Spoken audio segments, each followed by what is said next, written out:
The compelling and captivating story of E.W. Marland at Marland's Grand Home is a multifaceted destination. They will see artifacts and things that are reminiscent of the Marland family. Also Native American Indian items from the Great Plains tribes. Also some Southwest and Northwest tribal items that were collected by a man who worked for Marland. You can see a collection of photos and various kinds of memorabilia from the famous 101 Ranch, which was just about 6 miles from this home. Marland's ancestry was British, and he learned much from his British ancestors, one of the most important elements being taking care of one's employees. So Marland wanted to provide them with some healthy pastime pursuits. So he brought in fox hunting and polo.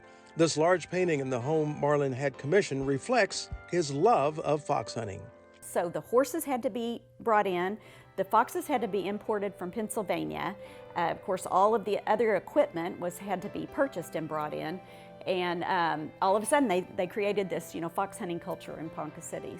And today, red foxes can still be seen around town, descendants, if you will, from the ones who were never caught back in the day. So that's our official, unofficial mascot of Ponca City is the fox, the red fox.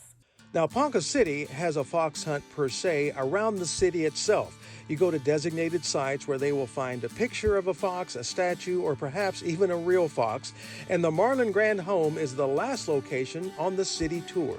And our fox that needs to be found is the bronze statue of the fox that's out close to our parking lot. So once they find that, they can come in, and then if they've completed the whole list, I believe it's 10 or 12 places, then we have little fox lapel pins that we give them as a prize for accomplishing their fox hunt, their outdoor fox hunt. But as they say, wait, there's more. We have an indoor fox hunt, yes, and I will say both of these fox hunts are healthy fox hunts. The foxes always win in the end. They always get away. But we created one internally as well, mainly for students and children, but also adults can participate if they want. And so we have a booklet that is our fox hunting booklet for the indoor fox hunt, and you take that through, and it has a picture of each room and then a little icon that matches, with the fox, that matches the fox that they're going to find. And that shows our visitors the general area where Wit is hiding. And then I always tell them they have to look behind, beside, underneath, and on top. You don't have to touch anything to find Wit, because in a museum you don't touch, you just use your eyes and your brain. The staff is always working on the house, and one recent addition is they added an herbal garden. And we thought, well, wouldn't it be neat to, put in some herbs that were typically used in cooking in the 1920s? And so we planted those back in the back, and that little patch ties in with our baking display that's in our kitchen. And outside, one can enjoy the recently renovated terrace, which is reminiscent of the Great Gatsby era in the 20s.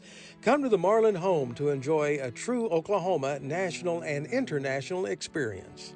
We just want our visitors to feel like they can almost in a way escape from the world and step back into the 1920s and take a deep breath and kind of forget their cares and just imagine what life was like in the 1920s.